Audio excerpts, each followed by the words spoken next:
Hello and welcome to Broadsword Wargaming. In this video, I'm going to be talking about some of the more complicated rules you'll come across in Warhammer 40,000 Kill Team.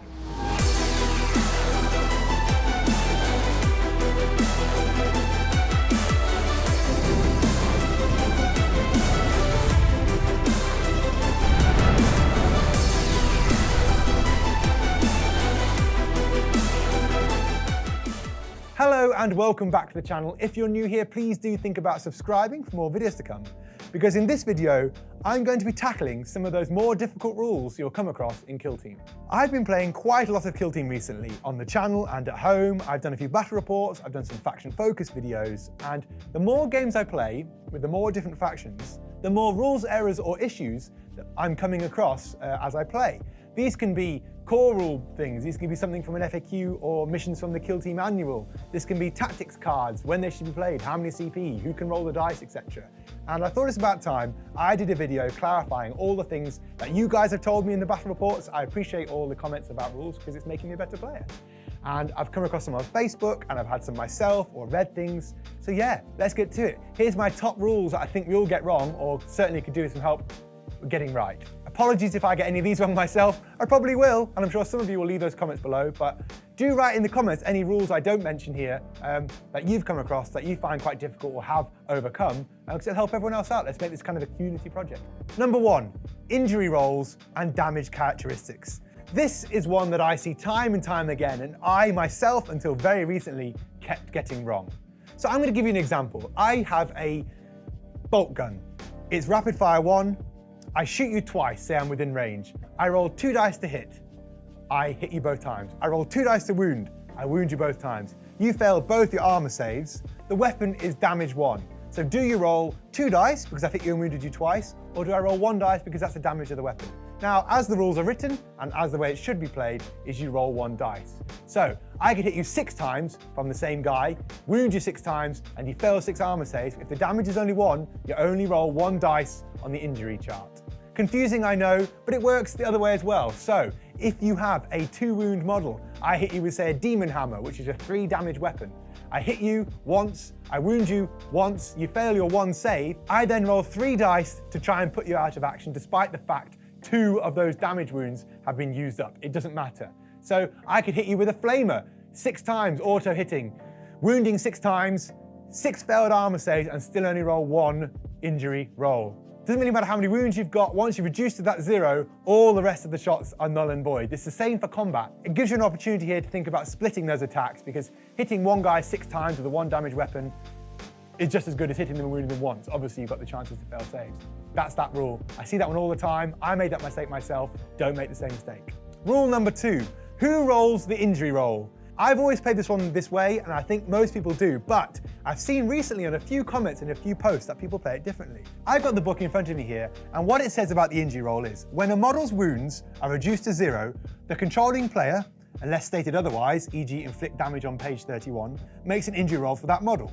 So what that would make you think is that the controlling player, so I hit you, I wound you, you fail your armor saves, you roll the injury roll. You don't, because if you flip back the page to 31, where it says about inflicting damage, it is the damage inflicted is equal to the damage characteristic of the weapon used in the attack. If a model's wounds are reduced to 0, any further attacks directed against this model by the attacking weapon are not resolved, and then the player controlling the attacking model makes an injury roll for the target model. So I attack you, I wound you, you fail your armor, I make the roll. So that's actually 2 rules on 2 different pages next to each other, giving you a different answer. What I think that means is if you take a wound yourself, so if you fall off something, or if you maybe fail a psychic check, you've injured your own model, you roll the injury dice. If I hit you, I can re-roll the injury roll using a CP of mine to kill you. It does make quite a big difference, although that sounds a little confusing, it's not.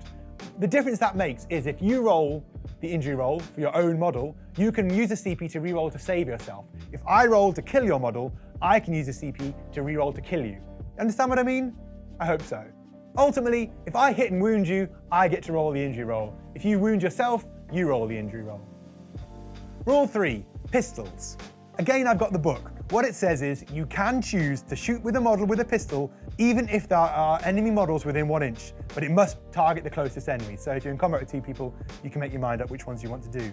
And in such circumstances, the model can shoot its pistol even if other friendly models are within 1 inch of the same enemy model. It cannot fire a pistol if it was charged in this battle round. So you can shoot a pistol into combat if you're in that combat. You can shoot a pistol into combat if you're in it and there's another one of your models. You cannot shoot a pistol into combat if you yourself, the pistol shooter, are not in that combat. But you can shoot into pistol into combat if neither of your models are in that combat, e.g. a multiplayer game. That's how I understand that. That's how I think that works. Correct me if I'm wrong. Rule number 4, charge reactions. When you are charged by an enemy model, you can choose to overwatch or retreat.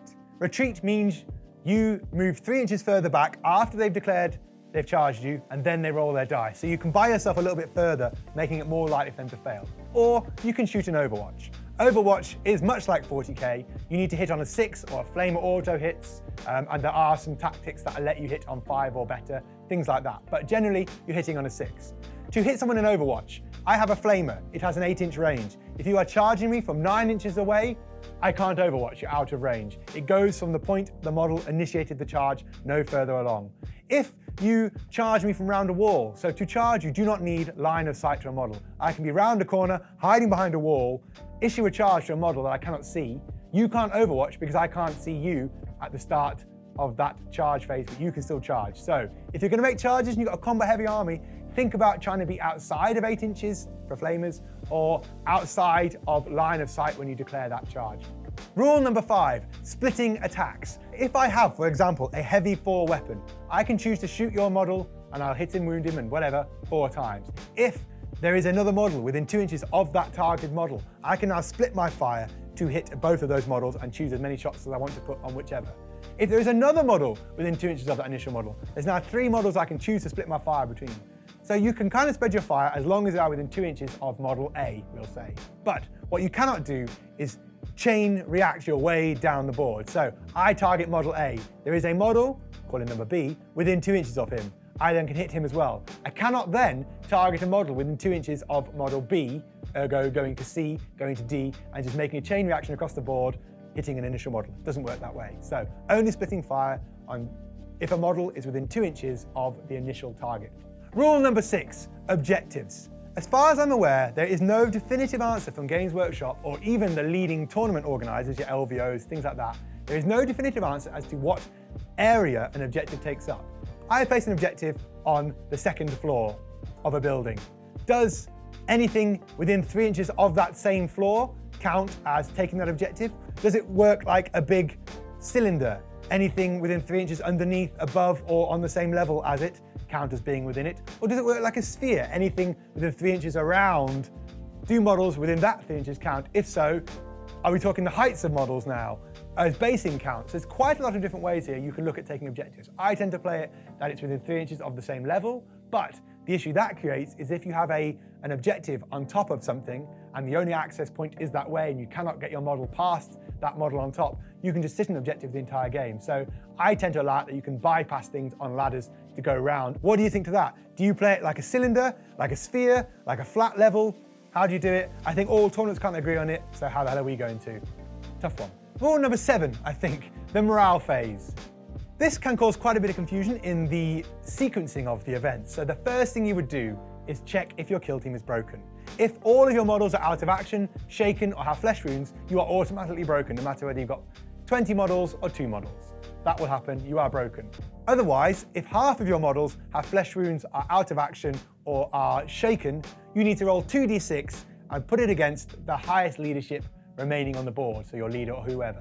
So fail that, you are then broken. The next step is removing shaken tokens. Now this will matter if you have something that failed a nerve check in the previous turn, you can now take the shaken token off it. And lastly, taking nerve checks. Nerve checks are taken if your kill team is broken in the same phase even, you need to take a nerve check for every single model, or if they have a flesh wound on them. Flesh wounds don't go away, so once you have a flesh wound, you are going to be taking nerve checks every single turn. There are modifiers for this, so for every model that is dead, and these add up cumulatively through the turns, so say by turn 4, you've got 8 dead models, you are taking 1 off that dice roll to pass your nerve check. But if you have a model within 2 inches of your model that is not shaken, can still have a flesh wound, but if it's not shaken, you now add 1 to your roll, or minus add, whatever it is. It makes it easier and harder to do. If you fail your nerve check, you are now shaken, meaning you cannot do anything for the next turn. This process then repeats. At the end of the next turn, you check if you're broken, or if you already are. You then remove shaken tokens, and then you take nerve checks again for models that have flesh wounds. The flesh wounds never go away. Rule number 9, tactical rerolls. This is a tactic you can use to reroll dice rolls. Another issue I see quite a lot here is people using them at the wrong times. As the book says, I'm going to read it from the book now, you may re-roll a single advance roll, charge roll, psychic test, deny the witch test, hit roll, wound roll, saving throw, injury roll, or nerve test. That costs 1 command point to do it. They're what you're allowed to re-roll. Now, the issue you get is you are allowed to use these tactics as many times as you like in any turn, but you can only use any tactic once in each phase. So, I can use a tactical reroll in my movement phase. I can't use it again to reroll, say, a charge. I can use it in the psychic phase, but I can't use 2 there. I can also use it in the shooting phase, but I can't use 2 there. Do you understand what I mean? You can use as many as you want in any round, but only use it once per phase. Rule number 10, making charge moves. You can declare to charge against multiple units. So I, the charger, wish to charge your model A, model B can be a little bit further away, and model C can be further away than that. This actually allows you, as the player who is being charged, to do overwatch or react with any of those models you like. So you can maybe put your first model further away as a retreat. You could then shoot me if I'm within range with the other 2. But what it allows me to do is take into account all those modifiers, anything you want to do, then I roll my dice and I can pick where I want to go. I can charge multiple units, I can allow to finish within 1 inch of those units, but if I charge just 1 model, I cannot then end up within 1 inch of a model I did not target for my charge. If the charge fails and I do not make enough of my roll to get within base to base or 1 inch of your model, I can still move up to the distance I rolled on my dice. I don't have to move at all, but if I do move, it has to be closer towards the model you declared as your target. So I roll a 6, you're 8 inches away. I can move up to 6 inches towards any of the targeted models. Shooting assault weapons. Again, something I see occasionally mixed up by people. If your weapon is an assault weapon, you can advance in the movement phase and still shoot it in the shooting phase, but you suffer a -1 penalty to hit. Number 12, cover. If your model is within 1 inch of some cover that is in between the shooting model and the targeted model, the model shooting has a -1 to hit, it does nothing to wound, it does nothing to armor saves, and it gives them a -1 on the dice to injure as well. Cover makes it harder for you to be hit, and makes it harder for you to die. It doesn't change the wound rolls, and it doesn't change the armor saves. So there we go. That is, I think, however many rules that was, 10, 11, 12 rules there that I find I myself or other people have come across that are difficult to master. If I've been wrong in any of these rules, please do let me know below. As far as I'm aware, that's how all of these rules are played. And that is how they're written as written. That is some from the Kill Team Manual, and I've checked the FAQs. But I may still be wrong because this is a damn confusing game. If you guys have any other rules I've not gone over and want to put them down in the comments below, please do feel free to do so. Answer each other's questions. I'll do my best to answer them as well. Whether it's a simple rule and you think it's a stupid question, there are no stupid questions. You just want to play the perfect game of Kill Team. If you've enjoyed this video, please do remember to like, share, subscribe, and hit the alarm bell for more videos to come. I'll be doing videos every week. I've got faction-focused stuff. I've got battle reports for Kill Team. I love this game and I'm playing quite a lot of it. If you want to support the channel and help me make more videos for you, the battle reports take me an insane amount of time to do. It's just me filming and editing. They take so long to edit. I'd love to employ an editor. Check out the Luke's APS stuff for your basing things. Most importantly, please check out my Patreon. This is where I can get enough money here to fund the studio and all the equipment I use. You get yourself into Discord as well, and eventually when I get more, I'll be doing giveaways and all sorts of other prizes. So do check out my Patreon, it's hugely appreciated. And that's it for me, enough about this. So thanks so much for watching, and I hope to catch you in another video. Take care.